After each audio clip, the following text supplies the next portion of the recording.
সালাতে ফরজ নামাজ পড়ার কি কোনো মোনাজাত করা যাবে? বিবাহ করার জন্য কি কি গুণ লাগবে? ঝগড়া করে স্ত্রীকে 3 তালাক বলেছি, নামাজ ছেলে মেয়ে আলাদা কি না?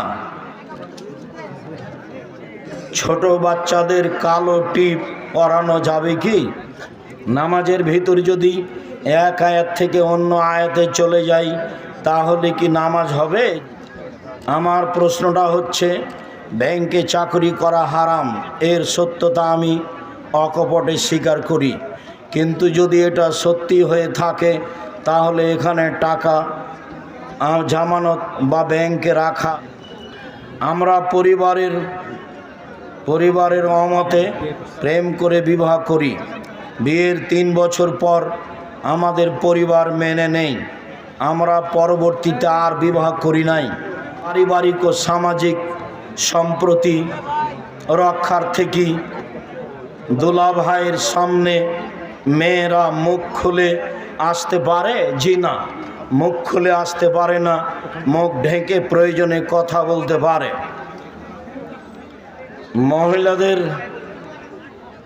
মহিলাদের জামাত, আমি একজন সরকারি চাকরিজীবী, প্রতি বছর শেষে ব্যাংকে আমার টাকা না থাকা সত্ত্বেও 5-6 সুদ আসে, আমি তাহলে এই টাকার কি করব? যা আসে তা নিয়ে ছেলে মেয়েকে বলে রাখতে হবে, অসহায় পুরুষ নারীকে দিয়ে দিতে হবে, খাওয়া হারাম।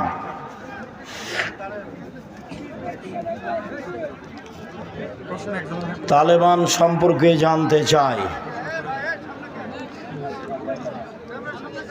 কি এটা? বগুড়ার মাটিতে জামিয়া সালাফের প্রতিষ্ঠান করার কোনো পরিকল্পনা আছে? এখানে পাশে কোথায় একটা জমি এক লোক দান করেছে, ইনশাল্লাহ সেখানে এবছরই শুরু হবে বলে ভাবছি, দেখি কখন শুরু হয় ইনশাল্লাহ। আমরা পরিবারের অমতে প্রেম করে বিবাহ করি, বিয়ের 3 বছর পর আমাদের পরিবার মেনে নেই, আমরা পরবর্তীতে আর বিবাহ করি নাই। তোমার আব্বার উচিত 2 জন সাক্ষী নিয়ে পুনরায় বিবাহ পড়ানো।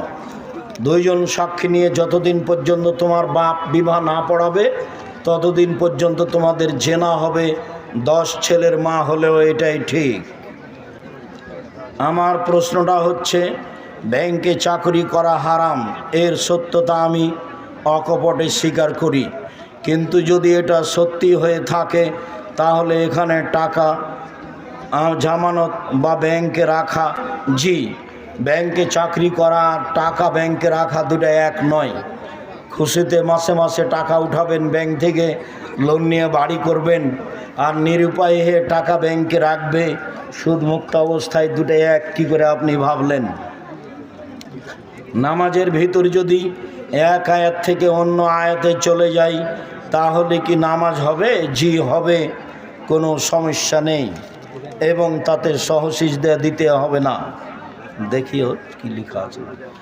আমরা রড মিস্ত্রি কাজ করি, কাজ শেষে কিছু 60 রড বাঁচে, ওগুলো মহাজনকে না বলে বিক্রি করি, এটা আমানতের খেয়ানতা হারাম, এটা না বলে বিক্রি করা যাবে না।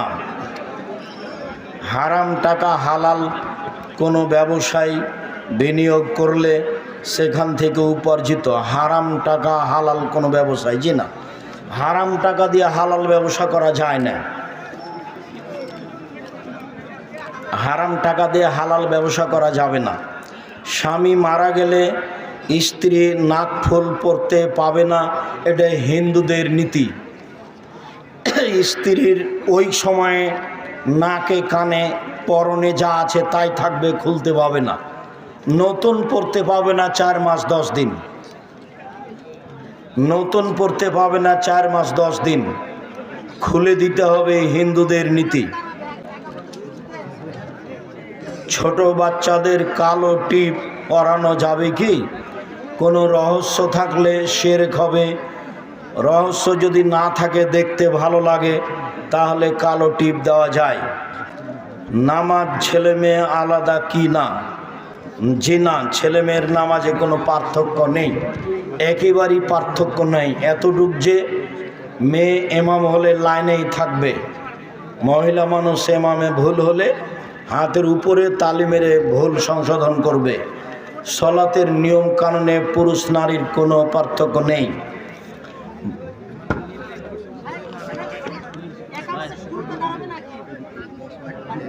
কি কথা এটা? একামত যখন শুরু হবে তখন থেকে দাঁড়ানো শুরু করবে। আমার বাড়ি খেতলাল, জয়পুরহাট। আমার প্রশ্ন, বিভিন্ন কোম্পানি থেকে বাকিতে পণ্য কিনলে কি সুদের অন্তর্ভুক্ত হবে? জি না, প্রতারণা যেন না থাকে।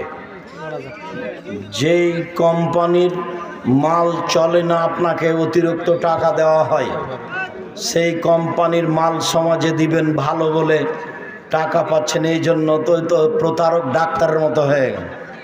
ও ডাক্তার তো জানে যে এর চেয়ে ভালো কোম্পানির ওষুধ আছে, তো ওই কোম্পানির ওষুধ লিখেছে, তার প্রিসক্রিপশনে যে তাকে টাকা দেয়, তো এর টাকা লস, ওর বাপের পড়ানো লস, তো প্রতারক ডাক্তার।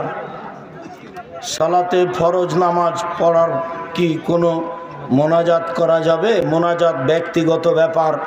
সালাতের পরে সবাই মিলে হাত তুলে দোয়া করলে গুনাহ হবে, যা বিদআত। আজও বগুড়াতে এসব কিছু আছে, আমাকে তো অবাক লাগছে। আজও কি বগুড়ায় এমন কোনো পাড়া আছে যেখানে নামাজের পরে হাত তুলে দোয়া হয়? তাহলে কি তারা খাঁটি বেদাতি? ওদের এই দিকে উত্তরবঙ্গে না থেকে ওদের বাড়ি করতে হবে এখনো চট্টগ্রাম খাগড়াছড়িতে, কেন এরা হলো খাঁটি বেদাতি। তো খাঁটি বেদাতি উত্তরবঙ্গে থাকবে কি করে? যারা খাঁটি বেদাত করে, যারা খাঁটি শিরক করে, তাদেরকে দক্ষিণবঙ্গে যেতে হবে। বিবাহ করার জন্য কি কি গুণ লাগবে? বিবাহ করার জন্য কি গুণ লাগবে? তুমি ভালো পরহেজগার মেয়ে দেখে বিবাহ করবা, পড়াশোনা করে মানুষ হওয়ার চেষ্টা করবা। তাহাজ্জুদ সালাত 2 মাস পড়ব আর 1 মাস ছাড়ব না, এই নীতি নাজায়েজ। পড়তেই হবে কম হলেও। বই পুস্তক আমার হাতের বামে রয়েছে। পায়খানায় বা গোসলখানায় সালাম বা আজানের উত্তর বা দোয়াগুলি পড়া যাবে কি? যে টয়লেটে পায়খানায় বসে গিয়ে যদি মনে পড়ে যে আমি দোয়া পড়িনি, তাহলে পড়তে পারবেন বিসমিল্লাহ আল্লাহুম্মা আউযু বিকা মিনাল খুবুসি ওয়াল খাবাইস। বসার পর থেকে নিয়ে গোফরা নাকা পর্যন্ত কিছু বলা যাবে না। উঠে ওই টয়লেটে বিসমিল্লাহ বলে অজু শুরু করতে পারবেন। উঠে ওই টয়লেটেই অজু শেষে দোয়া পড়তে পারবেন, আশহাদু আল্লা ইলাহা ইল্লাল্লাহ। মোবাইলে কল দিলে গান বাজে, ঝগড়া করে স্ত্রীকে 3 তালাক বলেছি, এক বৈঠকে 1000 তালাক বললে 1 তালাকই হবে।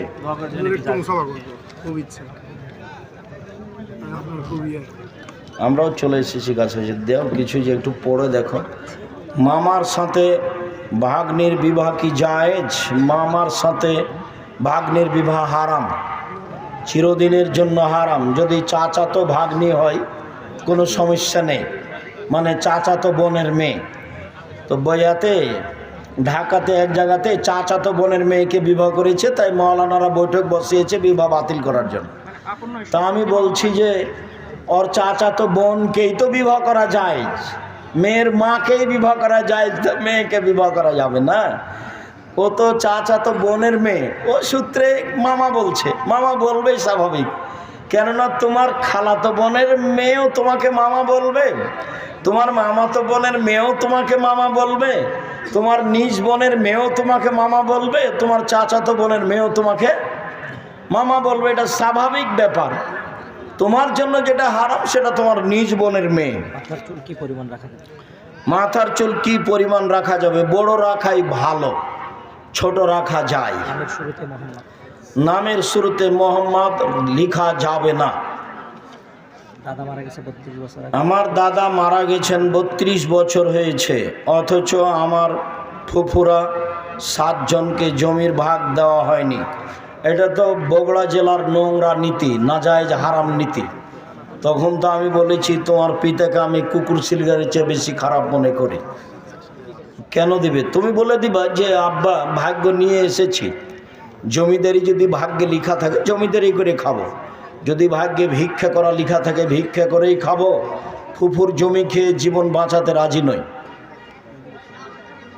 একবার এহরাম বেঁধে কতবার উমরা করা যাবে? একবার এহরাম বেঁধে একবারই উমরা হবে। যদি আর একবার উমরা করে তাহলে হজটাই বাতিল, আবার পরের বছর টাকা জমা দিয়ে হজ করতে যেতে হবে। এক সফরে একটাই উমরা।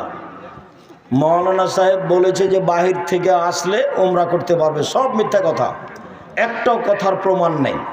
বাস এক সফরে একটাই উমরা। যদি একাধিক উমরা হয়ে থাকে তাহলে হজ বাতিল হয়েছে, আবার টাকা জমা দিয়ে হজ করতে যেতে হবে। বর্তমান নেতারা মোড়ে মোড়ে ছবি ঝুলিয়ে রাখছে, হারাম নাজায়েজ। যেমন ওই যে বাসারের মূর্তিকে শেখ সাহেবের মূর্তির অবস্থা, আমিও শেখ সাহেবের মূর্তির পাশ দিয়ে হাঁটতাম আর মনে মনে বলতাম এই দিন কি সেদিন আসবে যেদিন এই মূর্তি ভেঙে দেওয়া হবে। তবে এত তাড়াতাড়ি আমি মনে করিনি যে তোমরা সময় দিবা মাত্র 45 মিনিট, এইটা আমি ধারণা করিনি। আর মূর্তি এইভাবে ভাঙবে এটা আমি মনে করি না। মনে করছিলাম যে ঈসা আলাইহিস সালাম আসলে ভেঙে দেবে। আমি ঈসা আলাইহিস সালাম পর্যন্ত ভাবছিলাম, মানে ঈসা আলাইহিস সালাম যেদিন আসবেন সেদিন কোনো মূর্তি থাকবে না, কোনো কবর থাকবে না, কোনো ক্রুশ থাকবে না, কোনো শুকুর থাকবে না, সব মেরে ফেলবেন, সব ভেঙে দেবেন।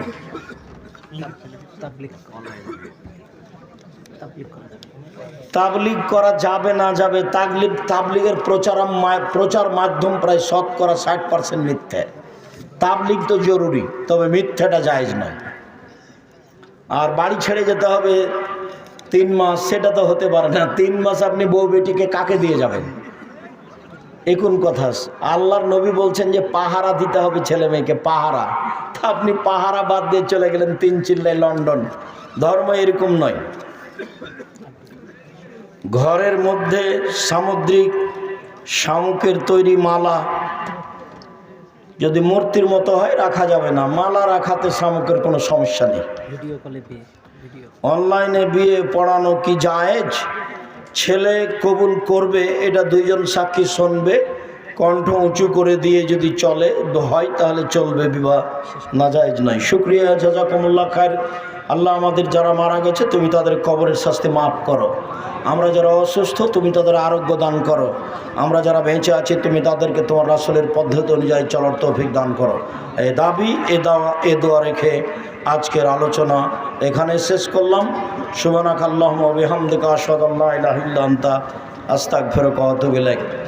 আর মধ্যে উঠেই ব্যস্ততাতে আব্দুর রহিমের বক্তব্যতে আমরা এলোমেলোতে পড়ে গেছি, নাহলে আপনাদের শুকরিয়া আদায় করতাম। বহু মানুষ, হাজারো লাখো মানুষ এসেছেন দূর দূরান্ত থেকে এখানে, আপনাদের শুকরিয়া আদায় করি, জাযাকুমুল্লাহ খায়র।